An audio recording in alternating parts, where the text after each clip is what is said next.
Right, so today I'm going to be listening to Scene 3, Act 1 of Saint François d'Assise by Olivier Messiaen. And this is a big scene. It's 190 pages and nice authoritative black text on the front cover here. This is a scene where Saint Francis encounters a leper, pretty sure. In the previous scene, he was praying to God to be able to love the leper. And yeah, we're getting some Ons Martineau stuff going on here in the opening, and again, opening without any strings, just a lot of winds and weird percussion-like things. I think we had some Ons Martineau in the previous scene with some really low notes, and it's used kind of similarly here, but then we have some extremely high stuff. These electronic sounds are gonna really excel at like the extreme high and extreme low register, sort of expanding the sound of the orchestra. Yeah, if we just look at the thing here, it is at least twice as long as the last movement, so it's probably half an hour of music. And yeah, it's called The Kissing of the Leper. So there you go.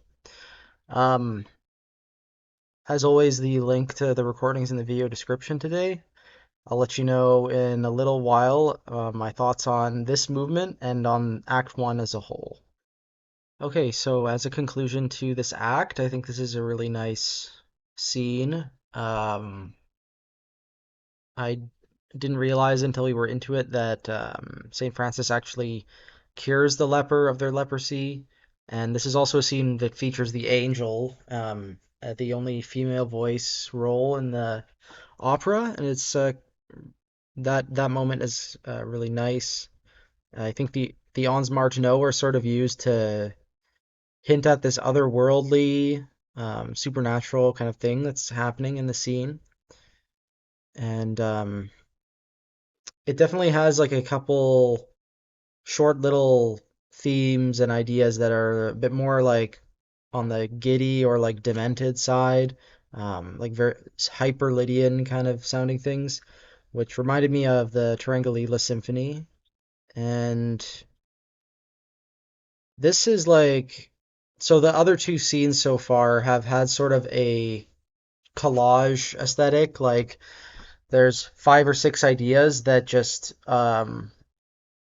happen one after another in different orders and configurations.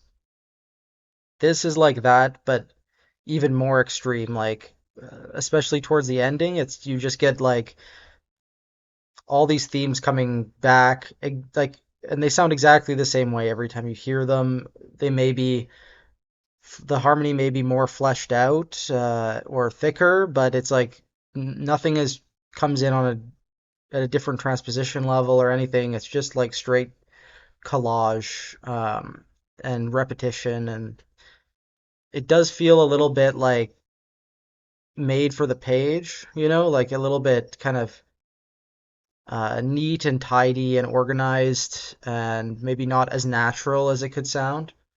But I'm starting to realize that that's kind of just the aesthetic of this opera. Yeah, I'm looking forward to getting into Act 2 tomorrow. I think that's the big act. Let me see here. Yeah, that's the big act with like the sermon to the birds, which is supposed to be sort of like the highlight of this opera. So yeah, that'll be good. I think we have a firm understanding of Francis's character at this point and like what it is miraculous about him, kind of thing.